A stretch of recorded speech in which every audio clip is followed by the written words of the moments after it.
Konrad Schafer are a monster and deserve to rot in jail for lifetimes for what you did to my son, who was harmless, decent young man that was raised with lots of love and respect. I don't know about your upbringing, nor do I care, because you violated our home and trespassed uninvited when you should have been in your home, not ours, taking the life of my child. I will never forgive you, and I pray that you get what you deserve, the maximum punishment. All I can do is pray for my son to rest in peace. I cannot see him, hug, kiss, or talk to him, because you, Konrad, took his life. It's not fair that your family can still see you alive when all we have is memories to hold on to. I seek the maximum punishment for you, and I hope that the justice system is fair when it comes to justice for my son, Eric. To read a book. The last letter is from Roopnarine. Sorry, what's the first name? P-O-O-R-A-N, I think.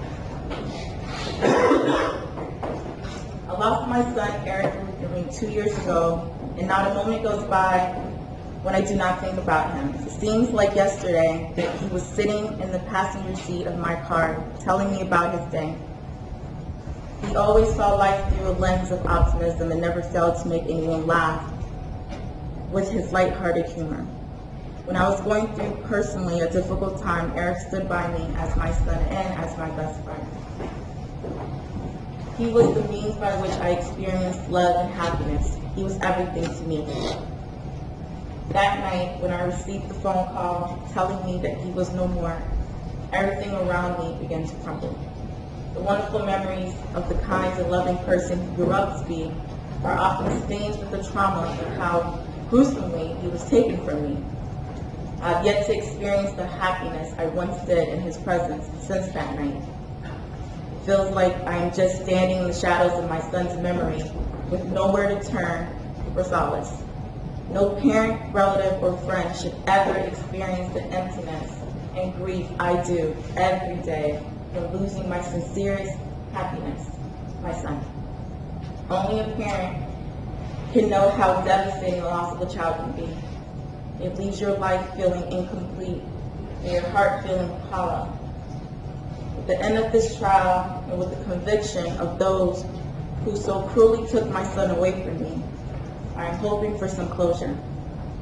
Sitting through the trial and listening to everything that happened over and over again only serves as a constant reminder of what I have lost and of the pain I will have to endure for the rest of my life.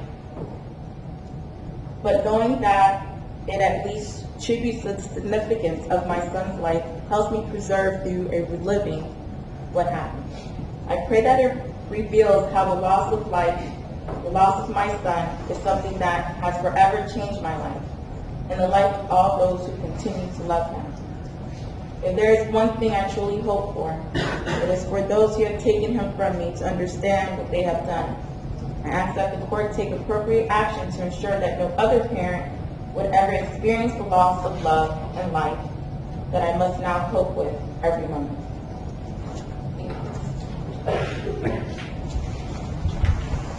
Any additional evidence or testimony stated?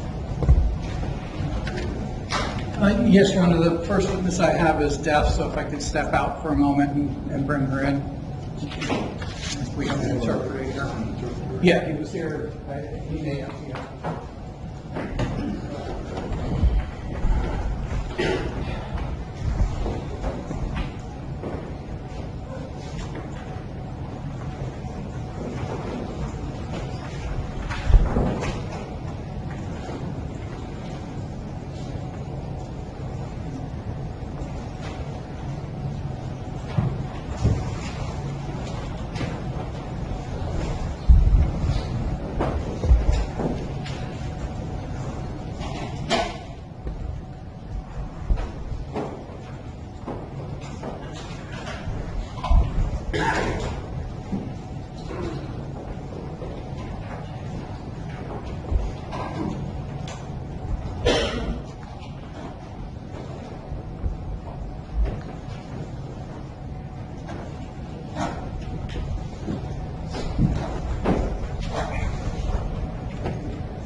have her step to the podium here.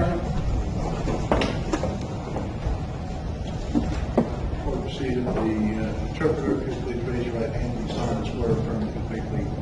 Translate from English to American Sign and American Sign to English to best of your abilities. I do. State your name. Yes, Marvin Malanito, sign language interpreter. Thank you. Please raise your right hand.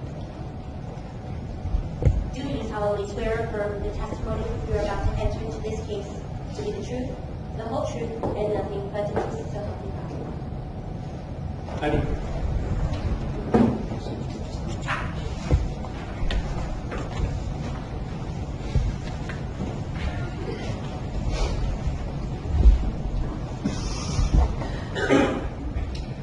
Thank you. Ma'am, could you state your name, please? My name is Karen. What's your last name? My last name is Craven. And do you live here in Kissimmee?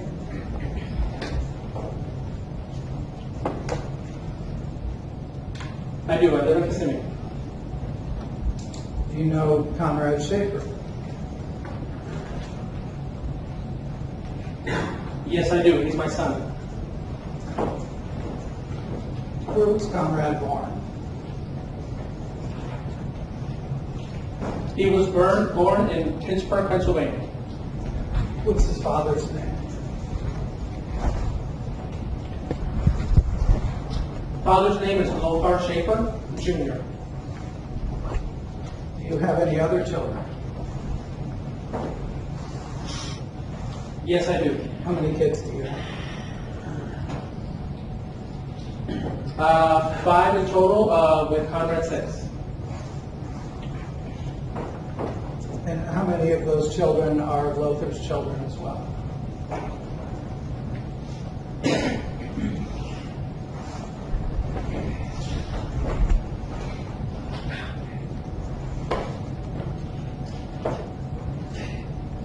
So there's Lothar the Third, there's Conrad, there's Angelica, and there's Jessica.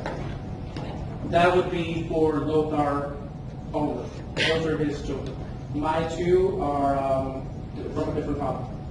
And I understand that you and Lothar Schafer were married but are not any longer, is that right? No, actually, we were never married. Oh, okay, my mistake. How long were you and Lothar Schafer together? For 13 and a half years. Were you living in Pennsylvania that whole time that you were together?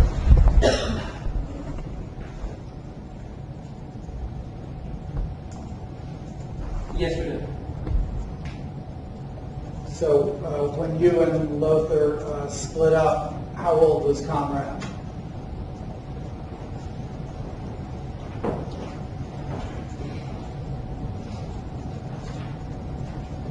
He would have been 6 years old. Did Konrad continue to live with you after you split up with Lothar Schafer?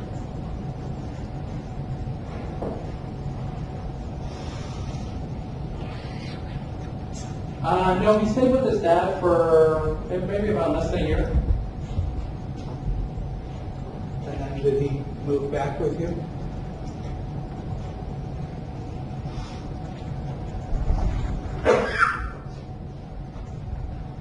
Yes, it was ordered by DCF for him to come and move with me. So he would have been about 7 or 8 when he moved back in with you? Yes, closer to 8. How long after that was he diagnosed with cancer?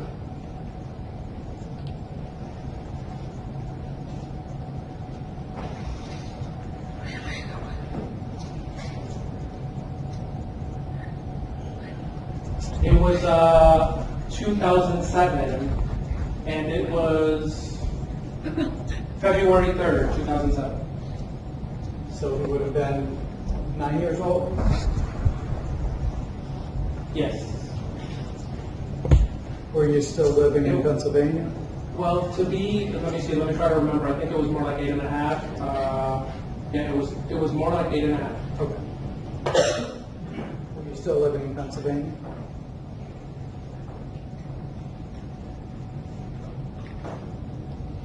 No, that was here in Florida. Okay. So at some point, if I understand correctly, you moved to Florida with some of your kids, but not with Konrad? Is that right?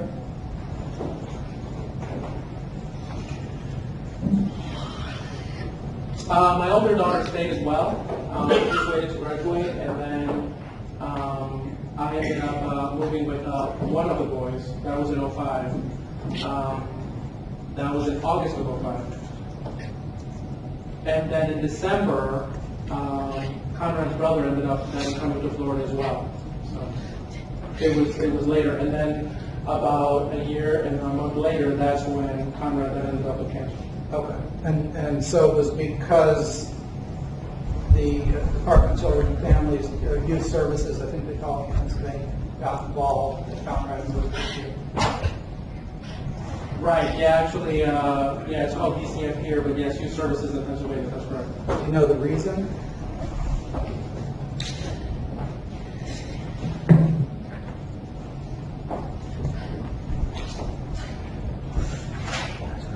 A neighbor had actually told me that Youth Services was involved. Obviously, Lothar wouldn't tell me what was going on because he knew that I was in Florida. But they decided to call Youth Services because they weren't sure what was going on with the dad in Pennsylvania. Father had I don't know, they called it a 99 sentence. I'm not even sure what that means. But he was left alone. And sometimes Lothar would go to work. Konrad would have to be in the mobile by himself. So I think that's why Youth Services then was contacted. Also, they said that he had a knife with him. He had a BB gun as well. So they said he didn't hit anybody, but I guess Konrad was just out, I don't know, playing with the BB gun, had a knife as well. So this was what they had reported, and this is what I was told by a neighbor as well. So that's the reason that he ended up then moving to Florida. And how long after Konrad came here was he diagnosed?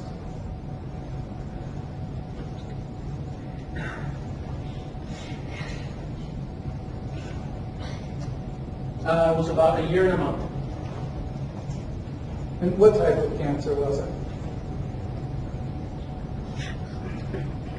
Leukemia. Yeah, and they're saying that it was affecting all the white cells. And what, I assume he was treated for that. Yes. For how long was he treated? April 2010. So that's when the treatment ended, was April 2010? Yes, April 2010, that's when the treatment was over. The doctor had explained that it was possible that his behavior would change because of it. Either the color of his eyes, the color of his hair. I mean, they gave me a whole bunch of different things that may be changing. What I noticed more than anything was behavior, a lot more emotional, but I think it was because of all the treatment that he went through. So he was treated for over, Specifically, the medication, I think, changed his behavior. he was treated for over 3 years.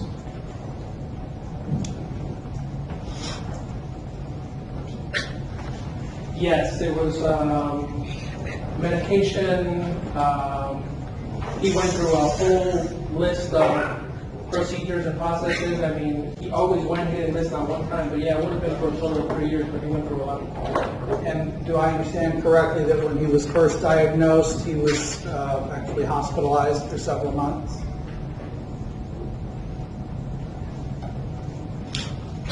Yes, right away. Right away he was hospitalized. Actually, the same day he was sent to the Children's Hospital. And the reason we ended up finding out is because he had swelling in the hands. His fingers were swollen, I'm sorry. His fingers were swollen. And whenever he play, he said it would hurt. So finally, they ended up doing a blood test, and the doctor said, well, your son does have leukemia. Obviously, I was devastated by it, and so we went directly to a children's hospital, and then that's when he was admitted. Was he treated with surgery at all, or was it chemotherapy? Oh, surgery as far as getting a port? Yes. He did chemo as well? Yes. So he had a port installed? Yes, he did. Was that in for the whole 3 years he was under treatment? Yes, it was. And if I understand correctly, that's actually a tube that comes out of the skin and is used to put medicines in. Yes, medication just so they won't be then inserting any sort of needle into his arm. So we would go there almost, we'd go there daily. And he would just always get some sort of medication, always got some sort of treatment. And what were the effects of the chemotherapy, the side effects, I should say?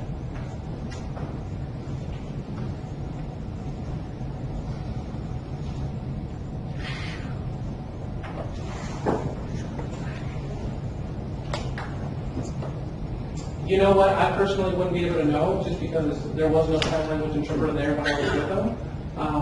I think maybe my fiance would probably know more as far as what was going on with him at that time, but Well, I don't know any other side effects. His hair all fell out, right? Yes, it did. Yeah, actually, that happened 3 times. And he vomited regularly. Yes, actually, often. He suffered a lot. He went through a lot of pain. He vomited, hair fell out. He was very frustrated, very emotional, would cry. Once again, he'd be in pain, high fevers. Whenever he had the high fevers, that was the scariest part for me. He didn't have enough immunity or to be able to defend from the fever, so we always had to take him immediately to the hospital. And did he lose weight as well?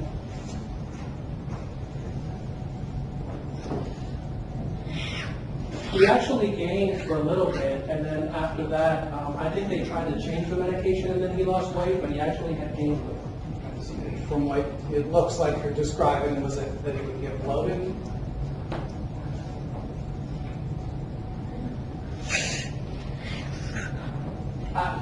As far as as far as the cheeks were concerned, he did bloated. I mean, I'm not sure, but they were saying that the reason he was gaining weight was because of the medication. Was that the steroids? Yes. Did he also have to have regular spinal taps?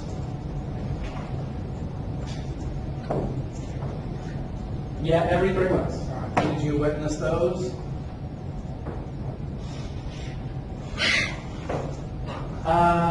Some I did, some my fiance was the one who witnessed it, just because I think that Konrad wanted him to go with them. I think there was a better communication between him and my fiance, so I did witness some. But you did witness them. Okay, so you know they put a very long needle into his spine. Yes, yeah, actually I was there, I witnessed that. And he had to stay very, very still while it was going on. Actually, yeah, they would put him to sleep. They would put him to sleep. And I don't know if I'm saying it correctly. It's not putting him to sleep. I mean, they just wanted to make sure that he didn't feel any pain when he did the spinal cut.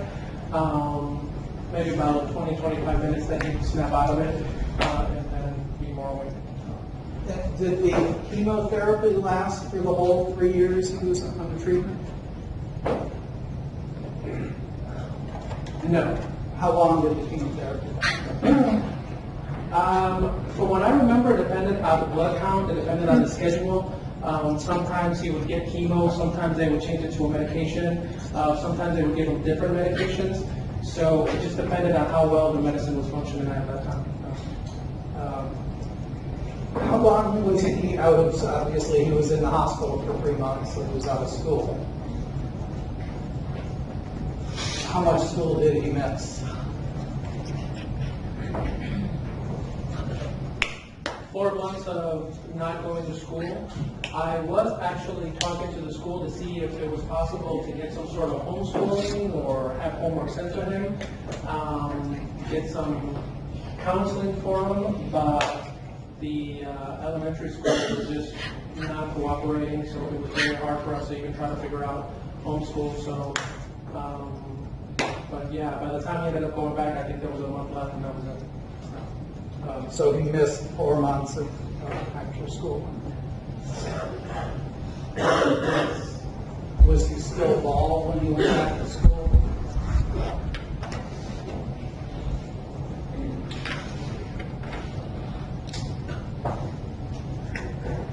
It was growing, but once he went back to school, then he had to go to chemo again, and then his hair started falling off. He went back to school, then they started making fun of him, so he became very emotional, very depressed, very frustrated about that. But the principal and everybody else, I don't think, was very supportive. At least that was my opinion. I think that they neglected him at that time. Did he ever do well in school? There was really no help, no counseling. I know for me, they never provided an interpreter, but we tried to get help or whatever. Did he ever do well in school after he went back? After the cancer?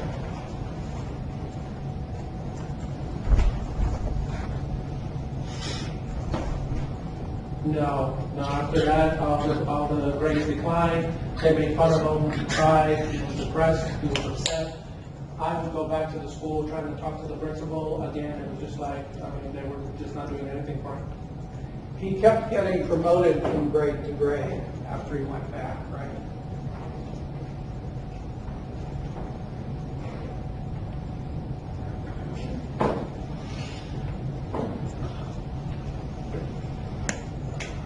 I think they were trying to put him up in the same grade. They finally promoted him. I think it was to the 5th grade. And then they said, you have to do the 5th grade again just because he had missed so much because he kept on going back and forth to the hospital. Maybe it was about every 3 months that he was getting sick or vomiting or had a fever. We tried to explain to the school what was going on. But again, I just felt like they were just ignoring him. I was trying to convince the school. We struggled a lot. I asked for counseling. They just said, we will, and they never did. Elementary school really didn't do anything for him. He just became frustrated. He was like, why me? I just feel like I'm not a priority for the school, but I felt like we didn't get any help at all. But he started getting very mad. He got more emotional. His behavior changed. His temper was bad as well. And I'm not sure it's probably from the effects of everything that was going on. After repeating the 5th grade, did he repeat any other grades?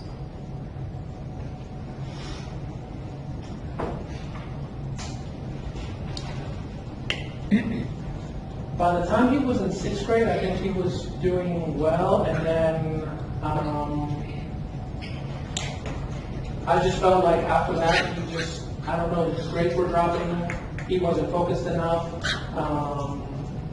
very distracted, hard for him to pay attention. I think he was just overwhelmed, I think just being behind, but I think he was just keeping that within him and not really expressing his anger, but I just don't think he was focused enough.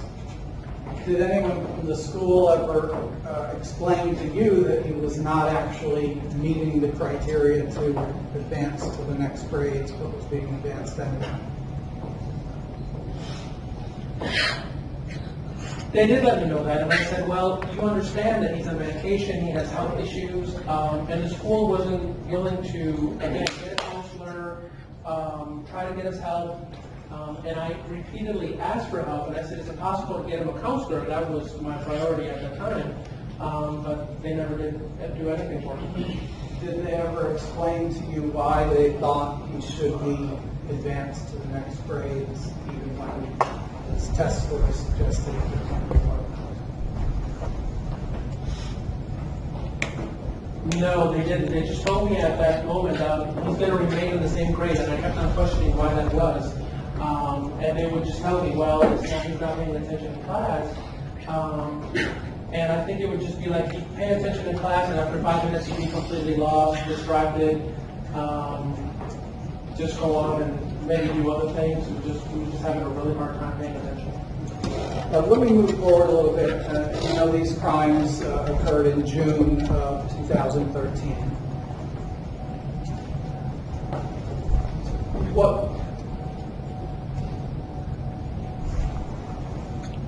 Correct. What grade had he just completed at that point?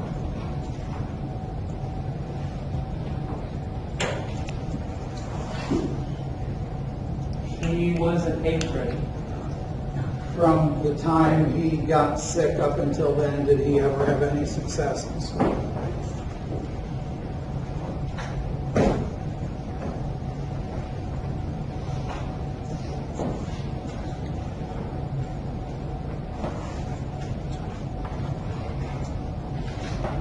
No success, a lot of problems, again, the anger issues.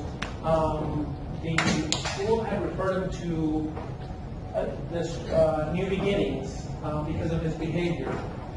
So when he was referred to New Beginnings, I don't know, I'm just guessing here. A few months later, the school tried to tell him, saying, okay, well, we'll put you in 9th grade now. I think his father then ended up moving in May, the first week of May, and then he Konrad ran away. And I said, look, you have to stay with me, you can't be with your dad, but he didn't want to stay with me. He wanted to go with his dad. So I had to inform probation what was going on, because I know that, according to the court, my son had to stay with me. And there was a curfew that he had to follow as well when he was under probation. But anyway, he ended up running away, staying with dad. He didn't want to be with me. So we went back and forth. And it just became a big argument. And I said, look, I'm trying here. I was talking to the probation officer saying, if it's possible, to maybe show that he doesn't want to be with me, that he wants to be with his dad. So in May of 2013, his father moved here to Kissimmee? Yes, correct. From Pennsylvania? Yes, correct. And Konrad ran away from your home and yeah. Yes, correct. And actually, the dad was staying in a hotel, and then it would have been maybe 2 weeks later, he actually found an apartment, and it was close to Konrad's school. Yeah, just-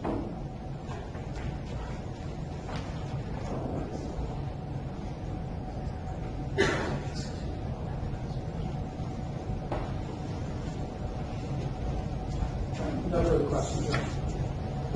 All right. No questions, Your Honor. Thank you, ma'am. Can I step down? Thank you.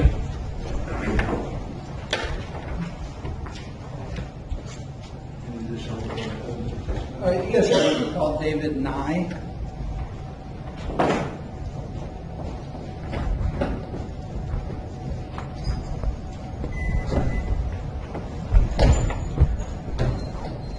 Do you solemnly swear affirm the testimony you're about to enter into this case to be the truth, the whole truth, and nothing but the truth?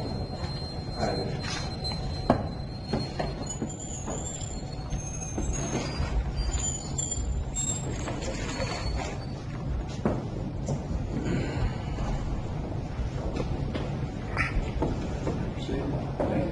Could you state your name, please, and spell your last name?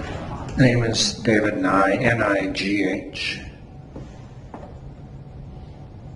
And how are you employed?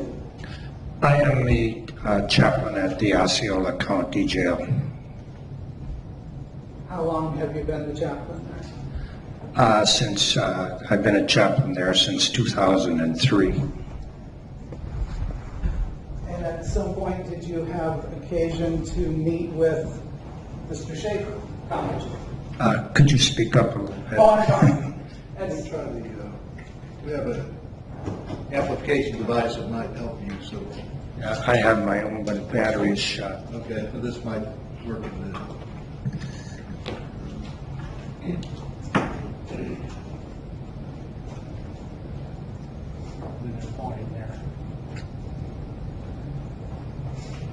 All right, does that help? Oh, that's very, thank you. Okay. Did you have occasion at some point to meet Konrad Schafer? Yes, I did. I don't remember the exact date, but it was early in his tenure at the Osceola County Jail.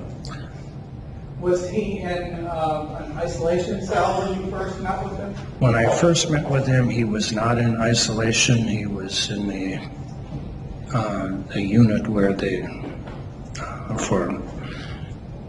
right now the psychological people are housed there. And he didn't ask to see me. I just knew about the case, and I knew he was right upstairs from my office, so I thought I'd go up and talk to him. And did you continue to meet with him after that? Yes, I did. I asked him if he would have any objections to talking to the chaplain, and he said no, and that was our first meeting. Then I asked him if he'd like to meet again, and he said, well, if you want to. So I did. I followed up on that. And how often did you meet with him after that? At least on a weekly basis. Generally, our policy is that when an inmate requests to see the chaplain, we go to see them. And if they request to see us again, we, follow up on it. And once Konrad was put into isolation, I tried to see him at least once a week. It's my understanding that because he was a juvenile, he couldn't attend regular services, is that right? That is correct. He was only allowed out of his cell 1 hour per day. That was to take a shower. He was not allowed, so I tried to lead him in the spiritual aspect of life, and he responded very well to that. And, I know about jailhouse religion. Many inmates respond very well in the beginning because it's a way to deal with their circumstances. But Konrad just he just dove into it. And he had told me that he didn't think he was very smart and that he had trouble reading. And so I encouraged him. And before long, after a few months, he was memorizing. He had memorized verses. We'd come into our office and we'd have our little session and we'd talk about the scriptures, and I don't want to say he knew them better than I did, but he certainly knew where to find them, and he certainly knew what they were talking about. And he continued to grow, and I was just amazed at his. And in the meantime, the institution encouraged him to get a GED, which first he was reluctant, and I encouraged him that he could do this. And so anyway, he progressed, and he progressed, and he progressed. And then there was a time when he went to Orange County, because we don't have the juvenile facility. He went to Orange County. So then I didn't have any contact with him while he was there. Did you resume contact with him when he came back? When he returned, yes. Did he, you mentioned a reluctance initially to pursue a GED. Was it due to lack of interest or because he didn't think he could? Well, I think it was perhaps part of each, some of each, because first of all, he didn't think he could do it, and maybe perhaps he never shared that with me, that perhaps he didn't want to fail in it. I don't know. But I never pursued that. I just encouraged him to do the best he could. Did he seem to have a genuine interest in the Bible and Bible study? Oh, definitely. I mean, he'd come in, he'd have notebooks, papers filled with with scriptures that he. One of the things that he told me right up front was that he had a problem with anger, and so I kind of focused in on that too, and scriptures dealing with anger and how to deal with it, and so on and so forth. And So he just continued to grow and continued to progress in his knowledge of the scriptures. Do you know if he had any prior experience in religion, or did he have a religious upbringing at all? Very little. Did you ever have any kind of behavioral problems with him? None. He was, well, perhaps one of the more respectful inmates that I have dealt with over the last 13 years. He is always very polite, very respectful. Thank you, sir. No further questions, Your Honor. Thank you. No questions, Your Honor. Thank you, sir.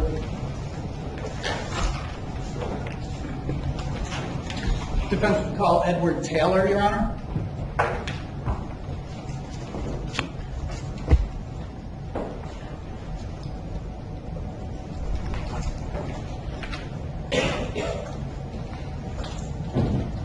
Do you solemnly swear from the testimony about to enter into this case to be the truth, the whole truth, and nothing but the truth, so help you God? Counsel, please.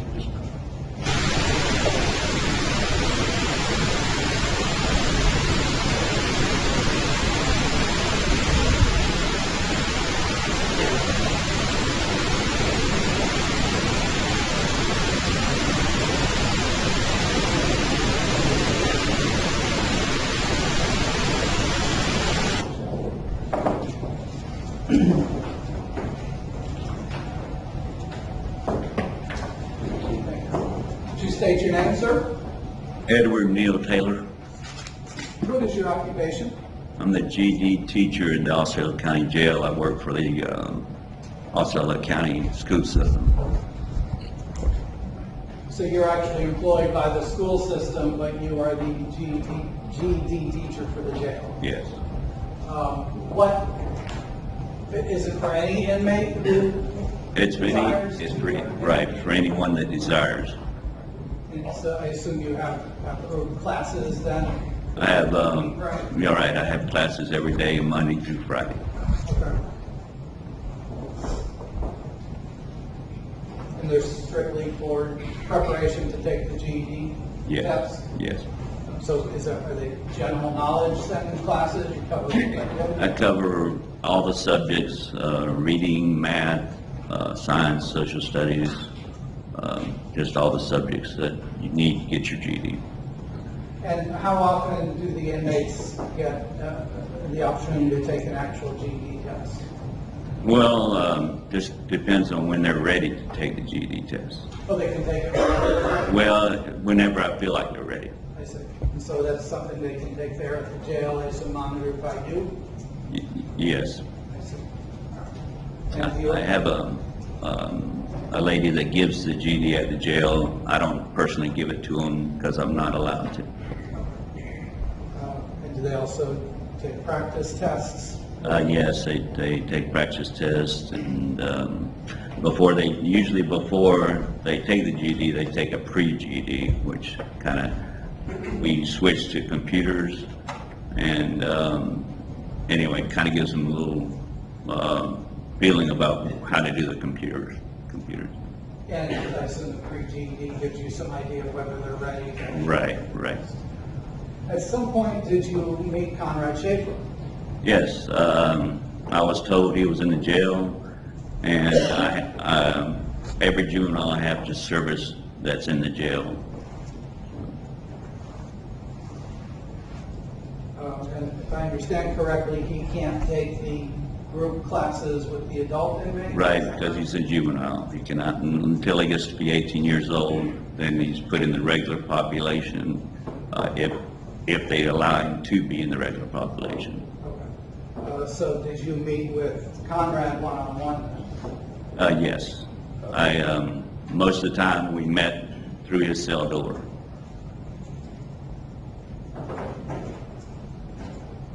About how long? I tried to do it every day of the week, Monday through Friday. And how, if you know, how long after he came in did you start? He was fairly low when I started with him, but he progressed very quickly. So It took around 2 years to get his GED. So you worked with him for 2 years? Yes, sir, just about 2 years, right? Can you just generally describe his, let's say, reading level when you first started working with him? I can't remember exactly the level he was reading at, but I just know it was fairly low when we started. Was there improvement over the 2 years? Yes, sir, very much improvement, right? How about, I guess the two big areas are probably reading and math, is that? I started with math, right? And then we progressed to other areas that I knew that he needed to work in. Did he have basic math skills when you started? Right, he had basic math skills, right? Addition, subtraction? Probably so. I can't remember exactly, but I'm sure it's probably basic skills. And did he show improvement in that area as well? Yes, sir, he did. Did he eventually obtain his GED? Yes, he did. Did he do that on the first try? Pretty sure, if I remember right, he accomplished it on his first try. Was he enthusiastic about his studies? Very enthusiastic. We, anytime I assigned him homework, he most of the time he did it. And he was very respectful to me. He always called me sir, and I called him sir. So, and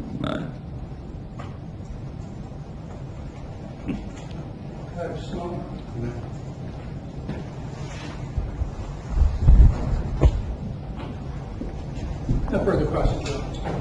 Pleasure. Thank you, sir. Please sit down.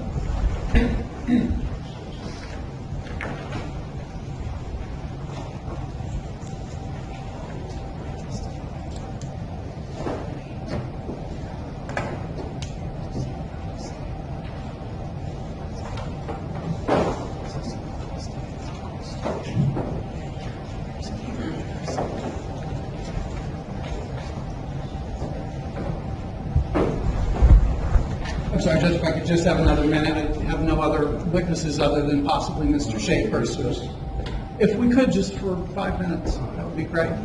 Thank you, Judge. Court's in a 5-minute recess.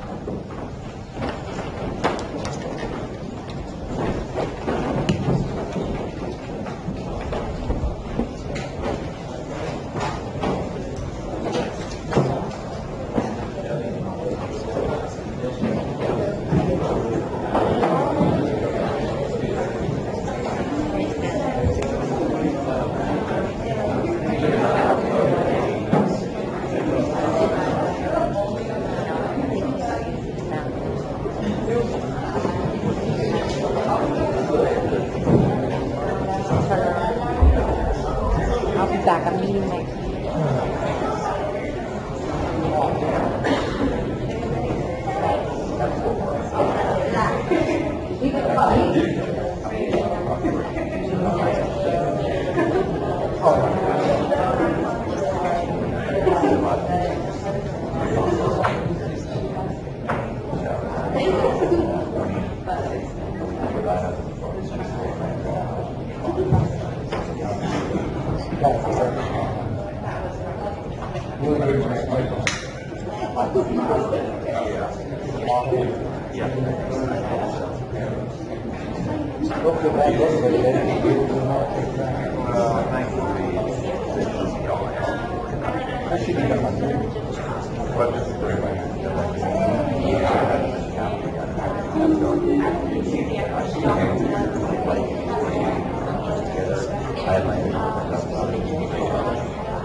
What I a lot of times will do is wait till somebody gets and send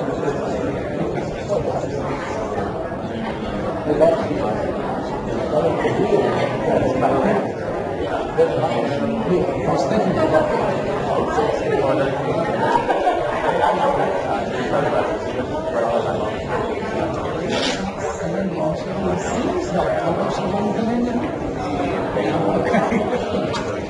I mean, the important thing is that you have.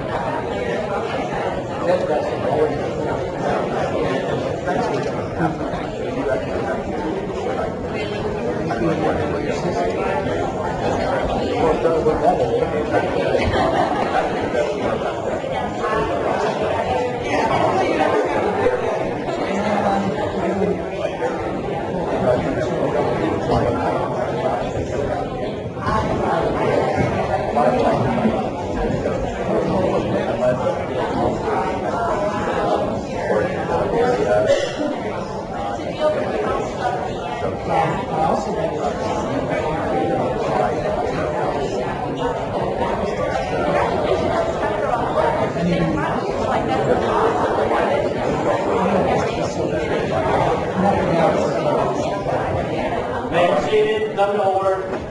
We're back in session.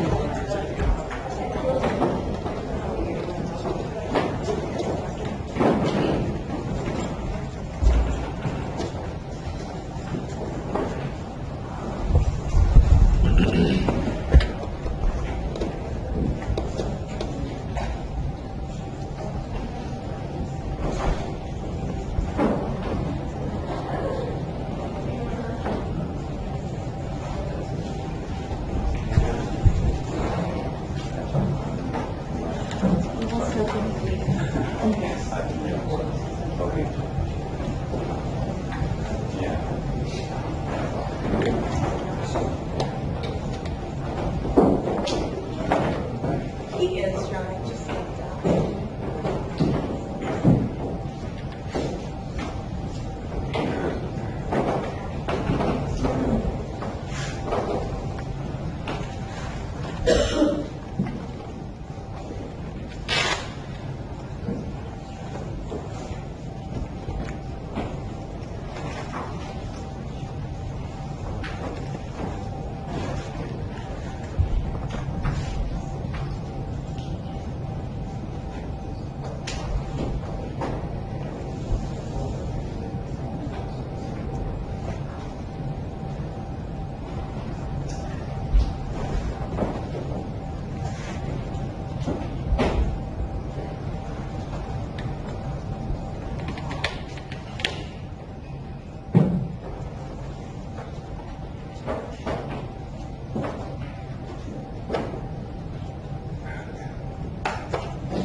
back on record. Mr. Enoch, are you ready to proceed? Yes, Your Honor, we can't call Konrad Schafer.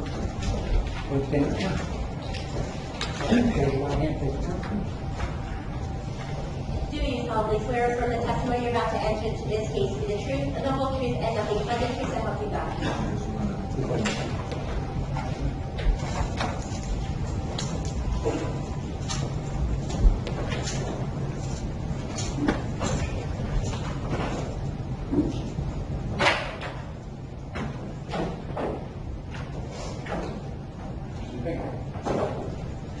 Just state your name, please.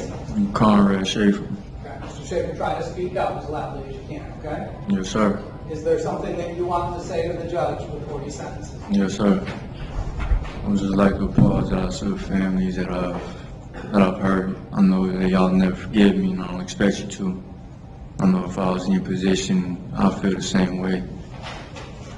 I was 15 at the time, and I'm really sorry for the things I've done. And I know I did wrong, and I know my apologies don't mean nothing to you. And I know it ain't gonna change how you feel about me. But I just feel like I need to apologize, and I really am sorry for what I've done. And I know I gotta do the time, and I mean, I'm sorry for what I did, but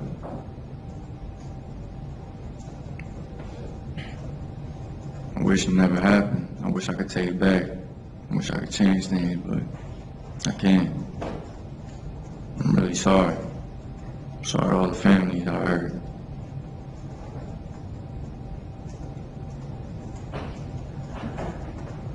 Is that all? Mr. Schafer? I just want to say I hope you guys forgive me one day. I'm really am sorry. That's it. No further questions. Just one. May I just do it for me? Mr. Schafer, why are you sorry? I'm sorry because I destroyed these families. I'm sorry because I took lives of loved ones, took lives in general. It's not something a normal person should do. It's not something anybody should do. You don't just take lives. And I'm really sorry because, I did something wrong. I took somebody's life. It's something you can never get back, you never get it back. You only have one life. Once you die, it's over. You don't have a chance to have a family, nothing.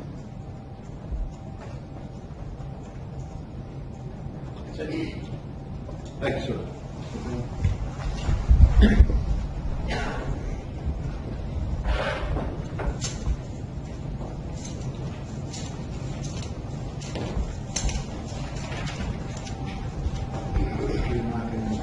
No further witnesses or evidence, Your Honor?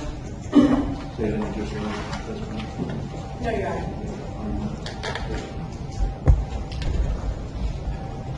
Your Honor,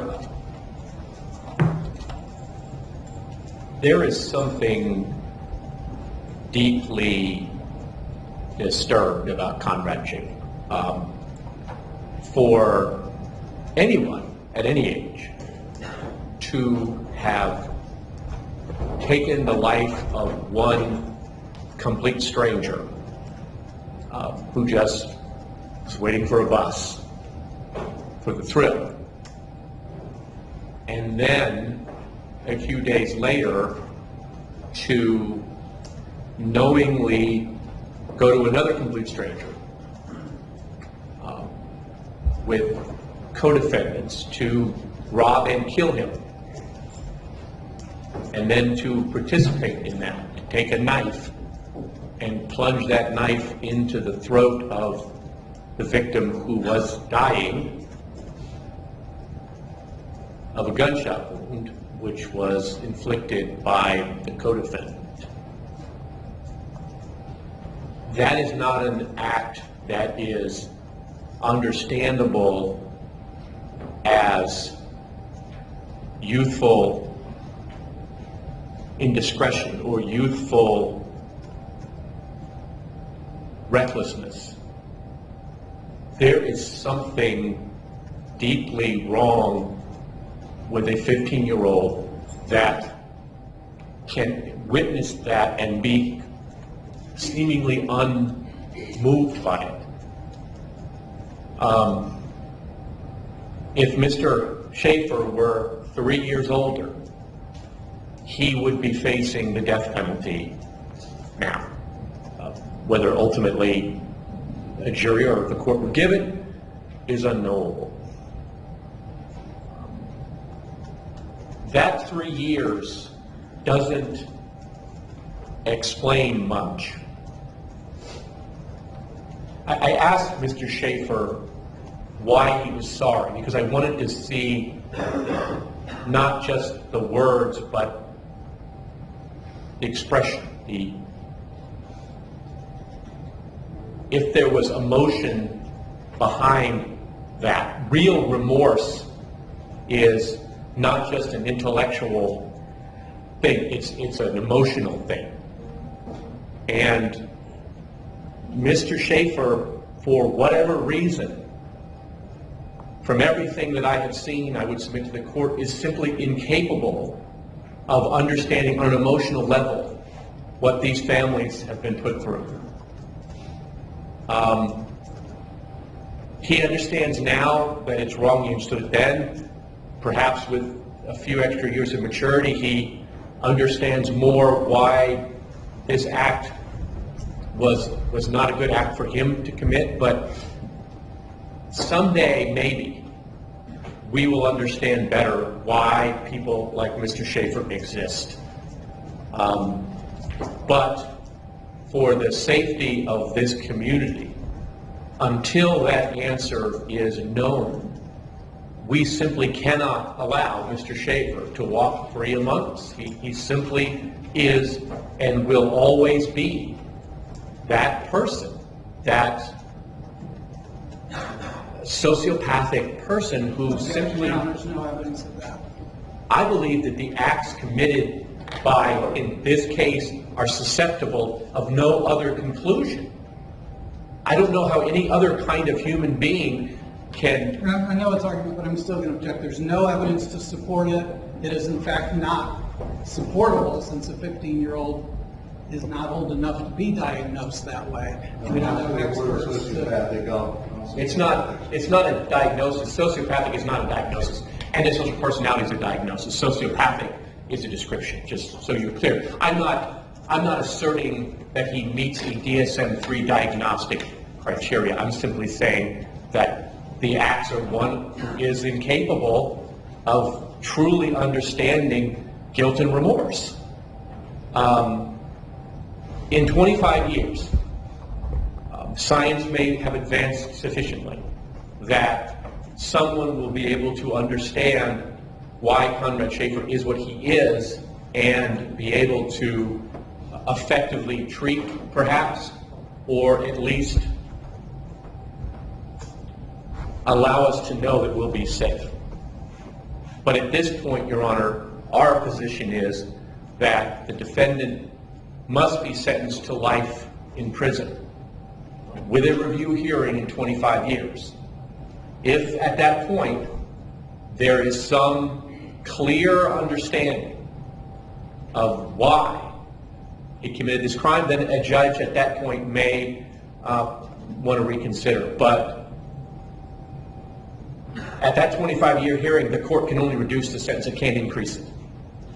And I don't want that judge 25 years from now, if Mr. Schafer is still as dangerous as he is today, to not be able to keep us safe from him for the rest of his life. So the state's position is the defendant should be sentenced to life in prison for both of these offenses. Whether they're concurrent or consecutive is largely an academic question. We have agreed at the time of the plea, because the interpretation of the statute is still somewhat unknown, that his review hearing of both sentences, whether they are concurrent or consecutive, would be 25 years from today. That is the state's recommendation to the court. Thank you.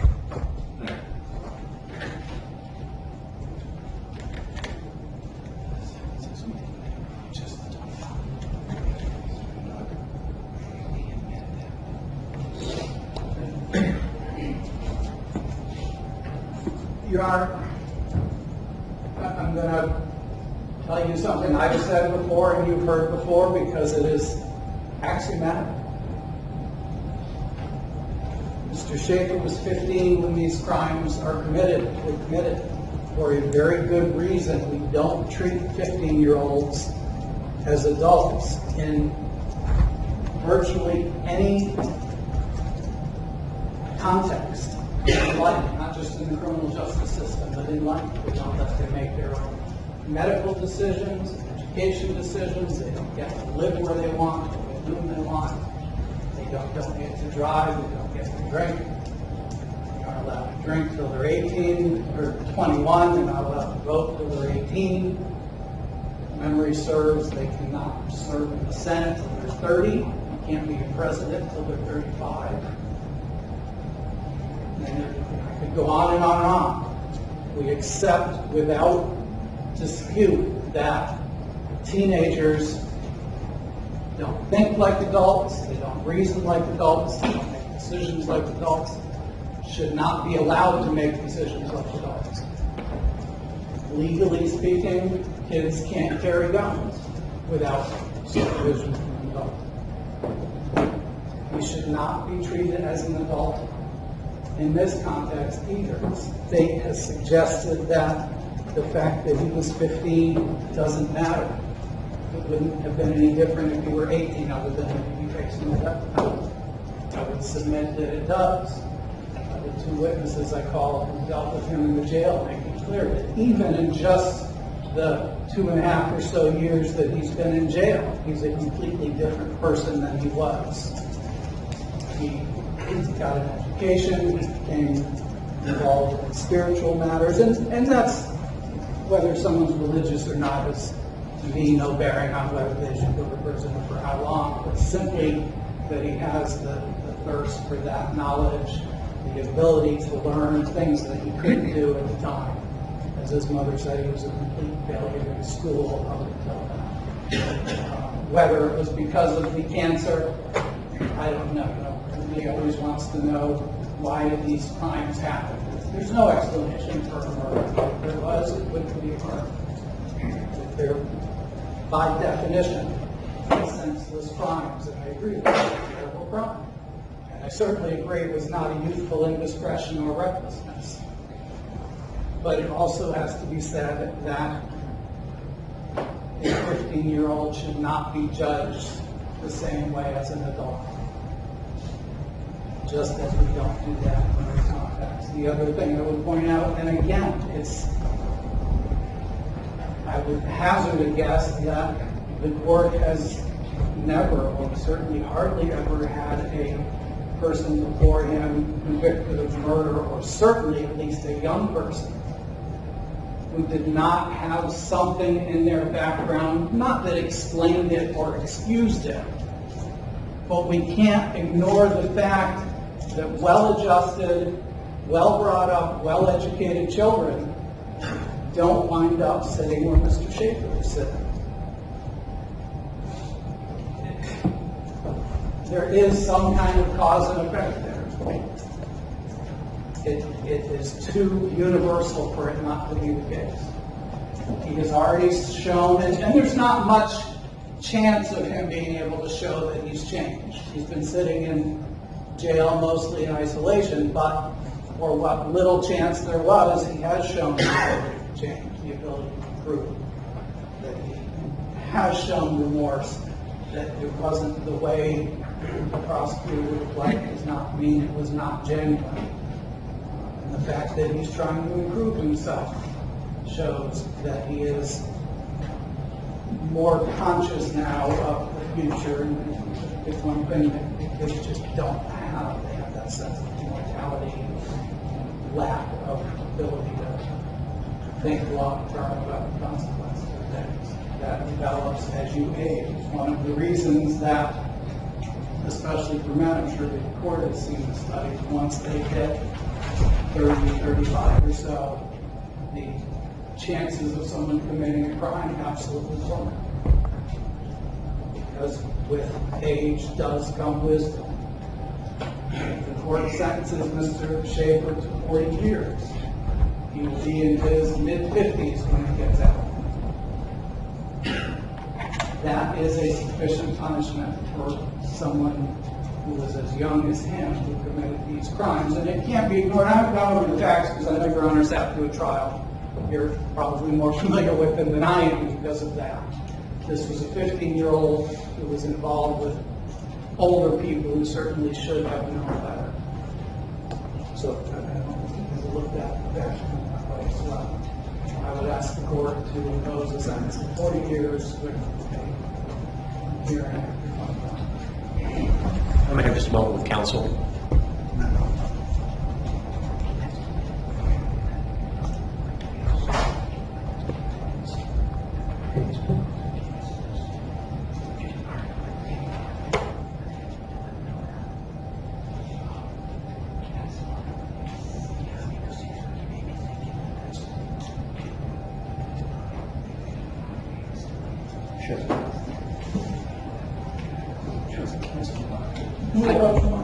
Well, I want to, at one point, well, I didn't necessarily want to do it up at the bench. At one point earlier in the case, I had made comments to the court indicating that Mr. Schafer might be testifying in the co-defendant's trial. That is no longer the case. So I didn't know, that hadn't been argued, but I know the court had been told that. I wanted to make sure the court had complete present information. Nothing further. All right. Mr. Schafer, could you come forward with counsel?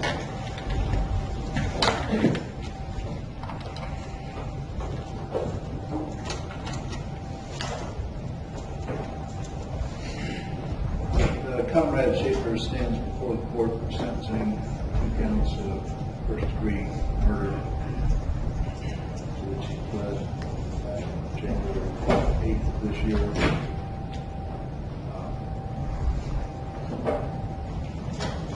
Mr. Schafer was 15, not quite 16 years old when murders were committed. History enough that it points out that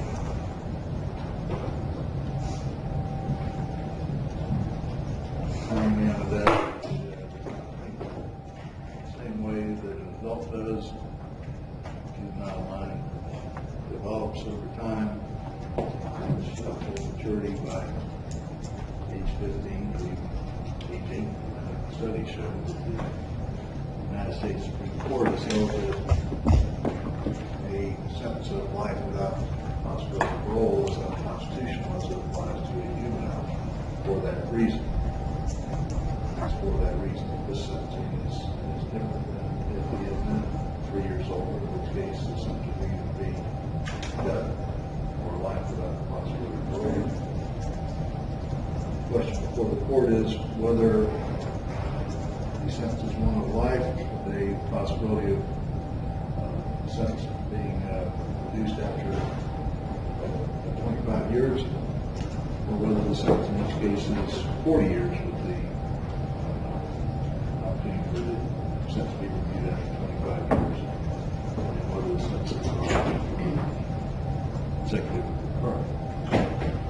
There is a relatively newly enacted statute in Florida, Florida Statute 921.1401, which guides the court's consideration in these cases. Although the statute was enacted after the offenses in these cases were committed, the Supreme Court has determined that courts are to follow the procedure under the statute sentencing for offenses committed prior to the enactment of the statute. Under the statute, the court is to consider the nature and circumstances of the offenses committed by the defendant, the effect of the crime on the victim's family and on the community, the defendant's age, maturity, intellectual capacity, and mental and emotional health at the time of the offense,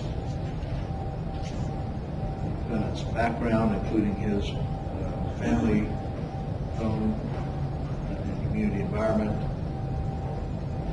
the effect, if any, of immaturity, impetuosity, ability to appreciate risks and consequences on the defendant's participation in the offense, extent of the defendant's participation in the offense affected any familial pressure or peer pressure on the defendant's actions. Nature and extent of the defendant's prior criminal history affect, if any, characteristics attributable to the defendant's youth on the defendant's judgment, and the possibility of real rehabilitation of the defendant. We heard testimony today of Mr. Schafer's upbringing. Got from, I guess what we term broken home. His parents were together for 13 years before they separated. He was about 6 years old. His father for about a year, and his mother. He went back to his father just shortly before committing these crimes. During that time, it appears that he's got a mother that cares for him deeply, that doesn't provide for him medical help that he needed, that attempted to intercede with educational institutions where he was on his behalf. Schafer had a difficult time with a diagnosis of leukemia and exceptional treatment, and put in line other students his age, even some difficult time in school. Those are all factors that the court considers. Defendant at age 15, there's no evidence that he wasn't, at least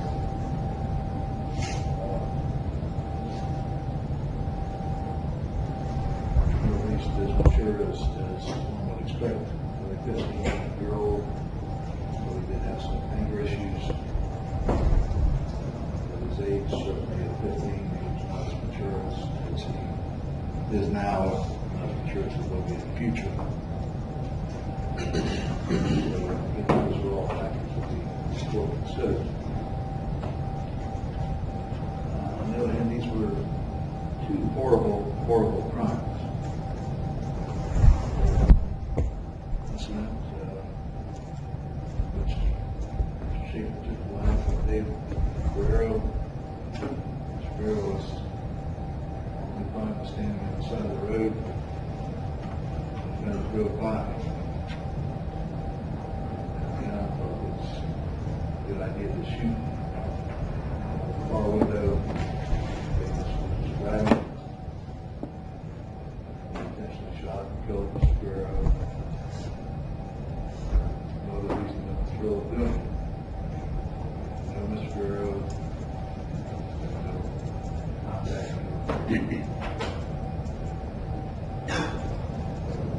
student, who he was. That was an absolute random shooting. As Mr. Ashton indicated, the second killing is different. It's happened about a week later. Together with three co-tenants to another stranger's house after meet with this individual, false pretenses. Mr. Schafer and Mr. Davis Underwood house with Ms. Rios. They quickly got the upper hand on Mr. Roopnarine. He committed no crime, was unknown to the defendant, done nothing wrong.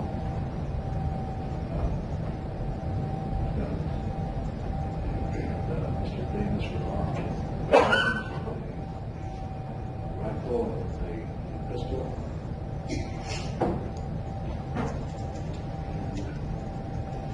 They intended to steal everything they could from Mr. Roopnarine. They take his money, take his television.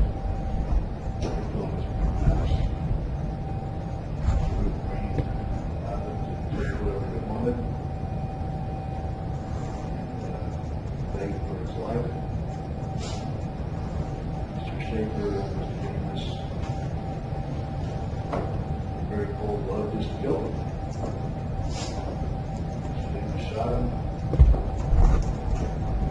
Mr. Schafer then, after Mr. Roopnarine was shot, and while he was mortally wounded, stabbed him in the neck with a knife. The acts of the defendant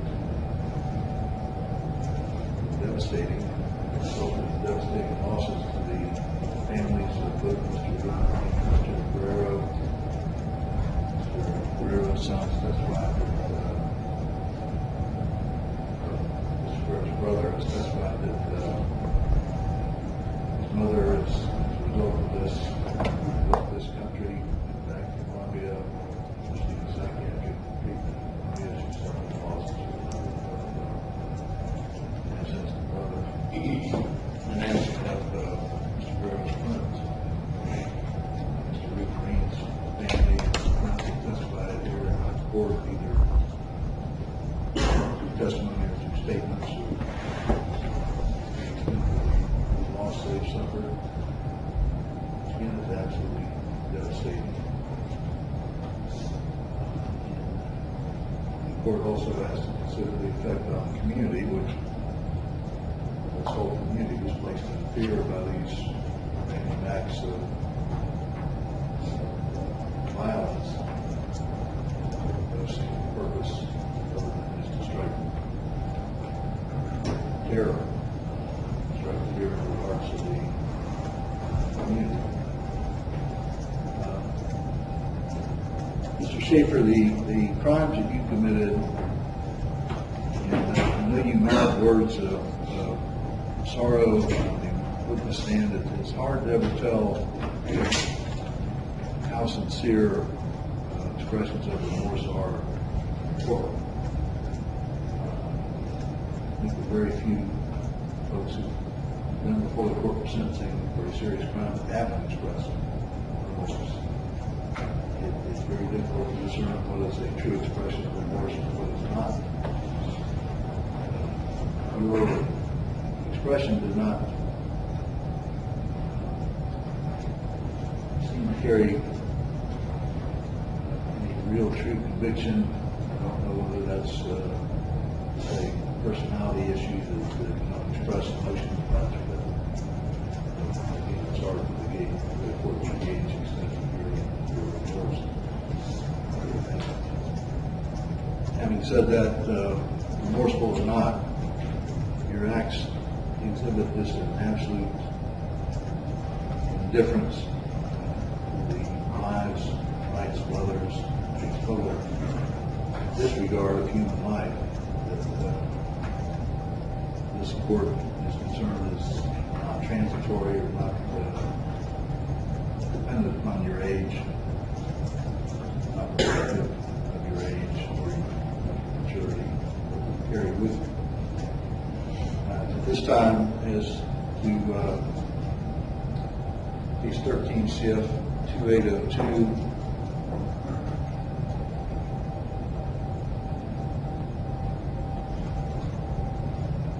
charge of count 1, first degree murder of Roopnarine.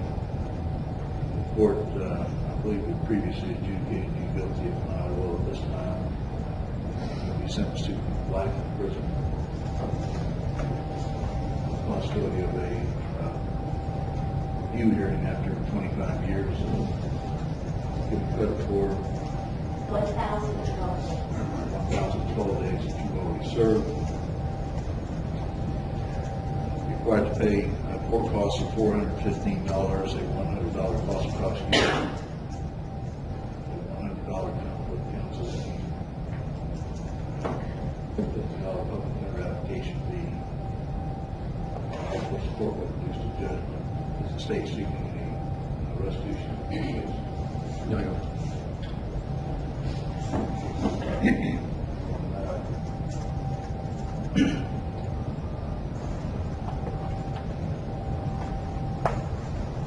Case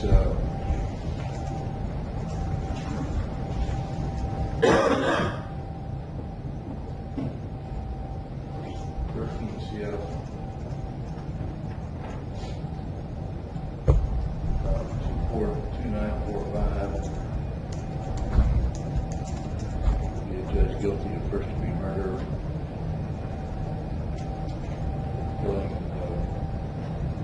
David Guerrero.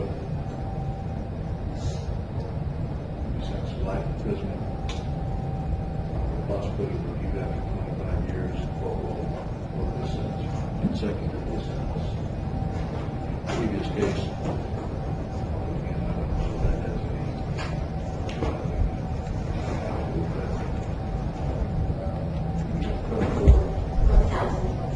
1,012 days time served. Court paid court costs of $415 and $100 cost of prosecution and $100 counsel name application fee, which is court will reduce to